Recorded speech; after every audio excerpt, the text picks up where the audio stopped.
Stairway to Freedom, Chapter 13, Things That Are to Be. Can you imagine a situation in which the past, the present, and the future were all one, all related into a continuous stream in which the only aspect that was relevant was sequence of events? No? Then you are probably wise. It is almost impossible for a person incarnate on earth and tied to concepts of time, of calendar, of lunar events, to appreciate that time, in fact, does not exist, and it is possible, indeed probable, that even after we have carefully explained the facts, that many of you will reject those facts as not being an accurate portrayal of reality. However, we will do our best to present to you the information in a readily understandable fashion and leave the rest to your credulity. We live in a world that is governed by clocks. Those clocks, assuming that they are working correctly, give an indication of the passing moments related to the rotation of the earth. It is deduced that morning sunrise appears with great regularity. If one lived on the equator, then indeed sunrise would be at a particular time each day, and sunset would follow exactly 12 hours later. This state of measuring the passage of time and to chronicle its passage has been of great use in the development of mankind, and it is true to say that the development of civilization would have taken a different course had timekeeping not been invented. Whether that latent alternative development would have been better or worse is another matter. Certainly it would have been different. However, man has recently discovered that the rules governing his ability to observe the passage of time do not nearly cover events as they occur in nature. His ability to keep grasp upon time is very tenuous indeed. He has observed that movement destroys that time-keeping accuracy. Fortunately, the speed at which man travels over the surface of the planet is comparatively leisurely, and so the difference measured between clocks stationary on the surface of that planet and clocks travelling over it is minimal. Once man begins to travel faster, of course, the difference becomes more marked until it is virtually meaningless. It has been supposed that if one travelled at the speed of light, time would cease to be of relevance. In fact, we state to you that in real terms, in relation to cosmic consciousness, time has never existed. We are interested in quantifying laws that exist generally, not within a limited and finite set of circumstances, and we know that the rules concerning time on Earth, though important to the type of civilization developed, nevertheless are meaningless. We state again that time does not exist. However, sequence of events does. A mayfly is born, grows to maturity, mates and dies in a short space of time as measured on Earth. Nevertheless, it completes its life cycle. An elephant does the same, as does a tortoise or a whale. Those creatures may take many years in earthly terms to complete their life cycles, but each one goes through the same motions. Is the life of an elephant more important than a mayfly, as it takes longer to achieve its potential? No. Each and everything is as important as everything else. Therefore, the mayfly and the elephant perform the same function in God's eyes. The difference in timescale is immaterial. It is the fact that they live that is important and that they procreate. It is the sequence of events that are real, not the timescale. From that, we observe all too often people become bogged down in their minds with the amount of time that is spent producing an object. How many objects can be produced in any given period of time, and ultimately the financial profit to be derived from such events. This way of life is based on a number of wrong suppositions and on wrong criteria. In the first place, as was mentioned, time itself does not exist. Therefore, the concept of Wesley hour, for example, is wrong. The concept of time and motion study is wrong. It is the inevitable result of a mistaken sense of separateness from God. If one truly had faith that God would provide, it would be possible to produce articles not for profit, but for the benefit of fellow man. Those articles, if distributed amongst people for the benefit of those people and to the glory of God, would be rewarded by God, and the manufacturer would be rewarded by the power of God. If you do not believe it to be so, then you would fail if you tried. If you have the confidence in God so as to be able to place yourself in His hands, then try it. You will be amazed that it does in fact work. God will protect and nurture His own. You can work for the benefit of the power of God manifest in man, and you will be rewarded by God. You will want for nothing. Faith is all that is necessary.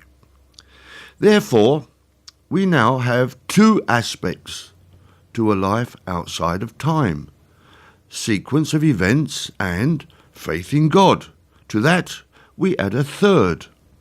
It is normal amongst business people to pay great heed to the amount of energy expended in producing an article, not because the businessmen are philanthropic enough to care about the well-being of their workers, but because energy costs money. Money spent implies reduced profit. Businesses thrive on profit. We say to you, take no regard for the amount of energy that you expend personally on completing a project for God. However, do not waste resources. If you expend a great deal of your own energy upon any work, you will find that that energy will be replaced and more by God, providing that the work was performed for the glory of God. But you are asked to pay great heed to the natural resources being used around you: gas, electricity, oil. All these things are the result of processes occurring within the earth, and because they are exploited for profit, are not replaced. Therefore, use them sparingly. Now let us assemble the whole trinity of sequence of events, of faith in God, and of energy expended. What has this strange concoction of apparently unrelated events got to do with time, the past, or the future? If a workman uses his energy to create something to the glory of God, in the sure knowledge that he will be rewarded by God, and considers not how much effort he personally expends, he will find that the work that he achieves will be beautiful and will transcend the limitations of the throwaway society in which we now live. His work will go on into the future and will be admired by future generations. That will be the link with him over the years, almost as if a hand was being stretched out in both directions to join the past with the future. It is not necessary, however, to manufacture something in order to reach out in time. If you think about it, the manufactured article is an extension of a person's mind, and that mind is the creating force. It is possible for someone to train their mind to reach out in all directions in an endeavour to join with and be at one with the minds of others. With training, the mind is capable of performing extraordinary tasks, and moving backwards and forwards is one of them. The methodology of performing such feats, as usual, is quite simple. It is the inevitable process of prayer, meditation, and service to God that will allow the necessary aura to expand with power, and that is the key to reaching outside of the present. Let us assume that the required degree of development has been achieved. Then the student will be able to reach out and explore those realms of the past and of the future. The past is fixed, or nearly so, and so exploration of it should be fairly easy and yield consistent results. What he observes, however, depends upon a great deal of things. To give an example, let us imagine that you are in a spaceship and that you are visiting Earth from a distant planet, say Mars. Let us also imagine that the captain of the spaceship decides to drop several of you, the crew, off towards the planet Earth at various points and at different moments. What would you all report back? One of you lands upon a polar ice cap. He reports back that the Earth is covered in ice. Another lands in a hot desert. He reports back that the planet is covered in sand and is baking hot. Another lands in the sea, another in a city. Some land during the daytime and some at night. From the mass of conflicting evidence returned to the captain by the scouts, the poor captain would be justified in concluding that the planet Earth was a place capable of turning his scouts mad, and yet each was telling the truth. Should you learn to enter with your mind that area where records of events are stored, the Akashic, what would you see? Would that which you see bear any semblance to reality?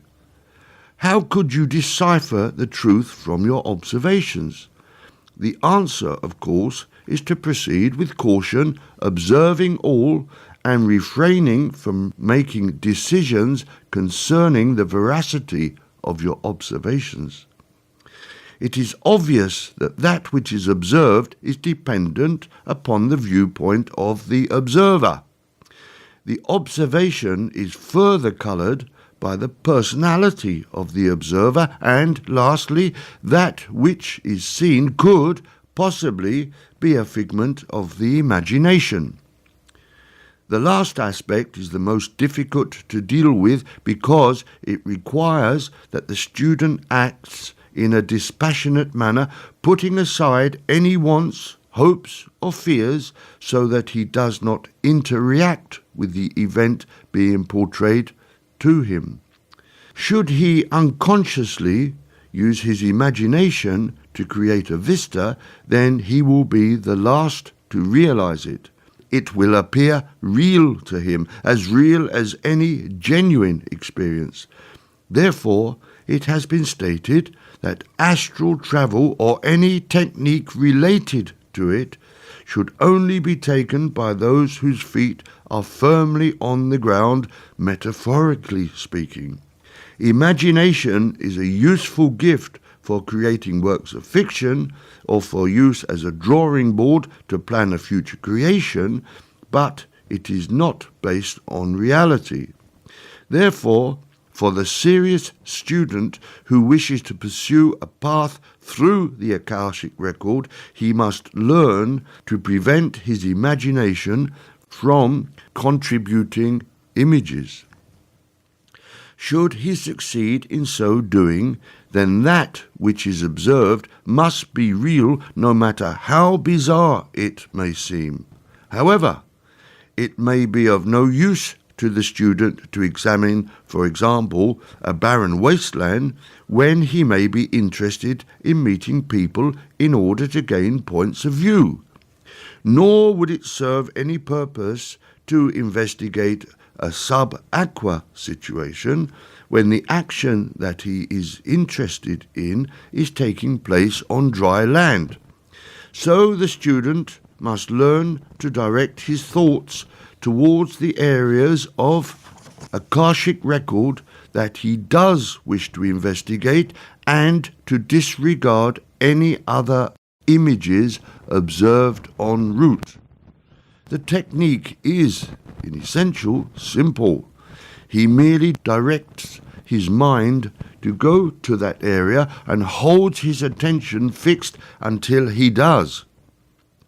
That may seem simple enough until you realize that that is what a darts player does. He fixes his desire on aiming for a bullseye, for example, but how many darts does he have to throw before he can hit the bullseye every time? You will find exactly the same problem when you first begin to enter the Akashic record area. Perseverance will, however, bring results.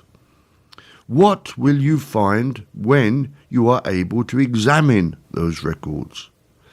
Every event that has ever happened throughout the annals of earthly existence relating to mankind are there and are available for inspection.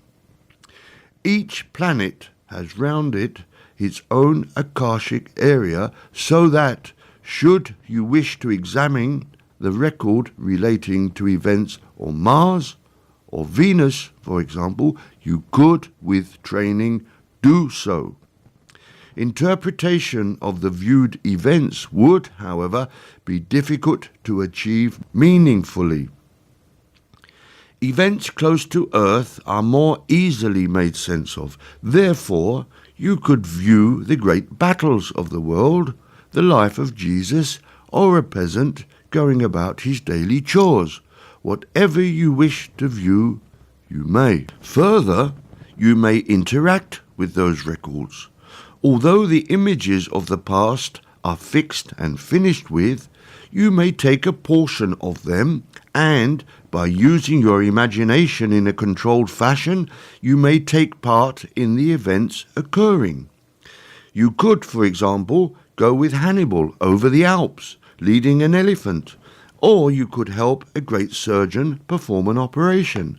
There are no limits to that which you can do in this area, only the limits that you place upon yourself. You can see from the above that you could learn a great deal of value to you. Who would not like to return to the time of Jesus and listen to him speak and watch him perform miracles? Who would not like to break bread with the Master? You can experience the wonder and the power of his God-filled personality. It will act as a source of great inspiration to you throughout your life. This wonderful area is there to be examined by you if you will take the effort, first of all, to enter it and then to control your path through it. If you are unwilling so to do, then it remains closed to you. Having considered the past, what of the future? Many people are of the opinion that the future, as it is yet to come, cannot possibly exist. To a certain extent, they are right. The past is fixed and finished with, and nothing can alter it. But the future is much more fluid. You may perhaps listen to another page of this book, or you may go for a walk. You may take a bath or play a game of football. There are apparently endless possible number of events that can occur. That is, in fact, not true. Let us state immediately that accidents do occur and that they are unpredictable in the sense that one cannot tell exactly when one may occur. Let us take an example that one hopes will not occur. The chair that you are sitting on may have a fault. It could be suggested that inspection would reveal that fault and remedial action could be taken. However, we will assume that the fault is ignored. At some stage then, the chair will collapse. Who could tell exactly when it will collapse? If it were possible to so predict, then one could rise from the chair seconds before it crashes to the ground, and possible harm to the person could be prevented. It is not possible to know with exactitude such a thing, and so the chair collapses eventually, and the person unlucky enough to be sitting in it suffers a bruised body and dignity. Similarly, with regard to health, one should look after the body, but, assuming that one does not, then an illness of some sort may strike without warning, perhaps fatally. Although that illness could have been prevented, the exact moment when it strikes is unknown. That is fact. Many religions, typically Eastern ones, have a fatalistic attitude to accidents, stating that it is the will of God that such things should happen, and ascribe to God the dreadful responsibility of making them occur at a precise moment. God does not operate in that fashion. Accidents occur in a random fashion and are unpredictable. They are not altogether unpreventable, however. Remedial or preventive measures with regard to personal health, the lifestyle and the objects one uses is effective. Prayer too, for protection, will put a shield of armour round a person to prevent accidents occurring. But still, sometimes things do go wrong, and indeed, sometimes happy events accidentally occur.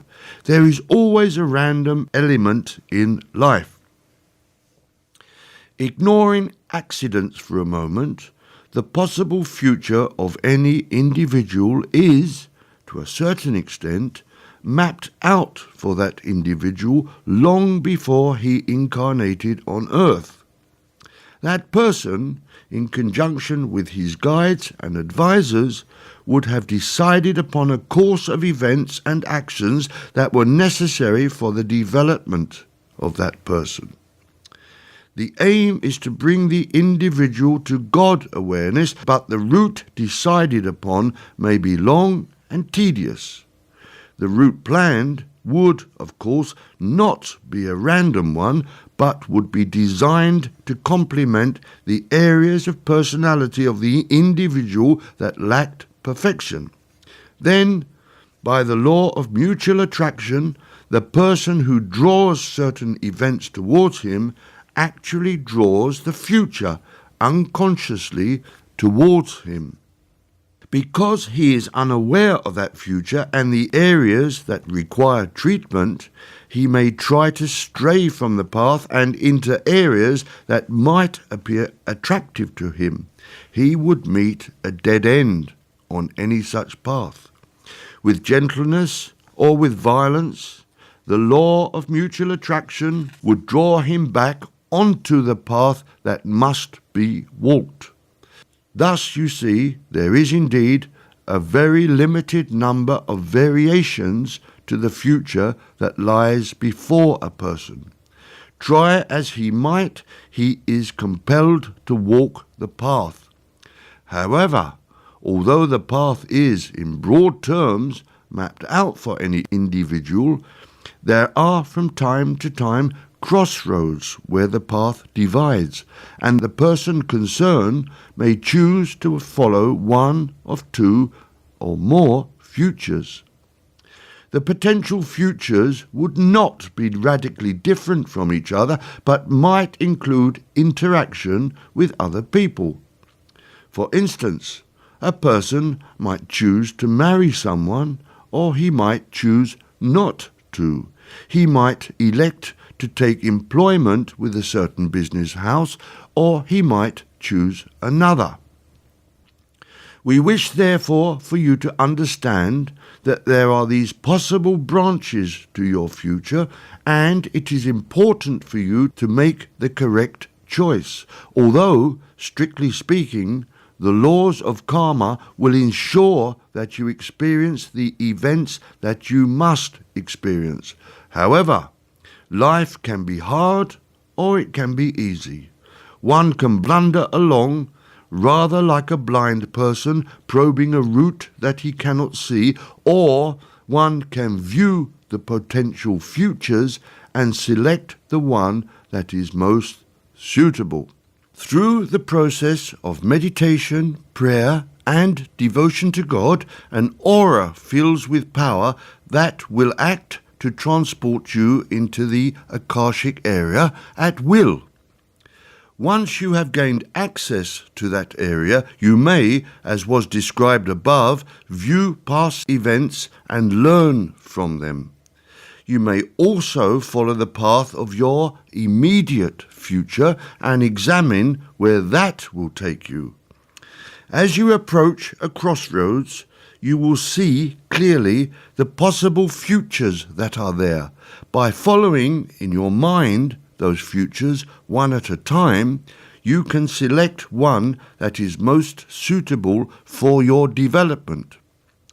It is hoped, however, that by the time that you have developed sufficient skill to perform this feat, that you will be wise enough to choose a future that will benefit you in the long term and not a future that appears to give you an easy ride through life.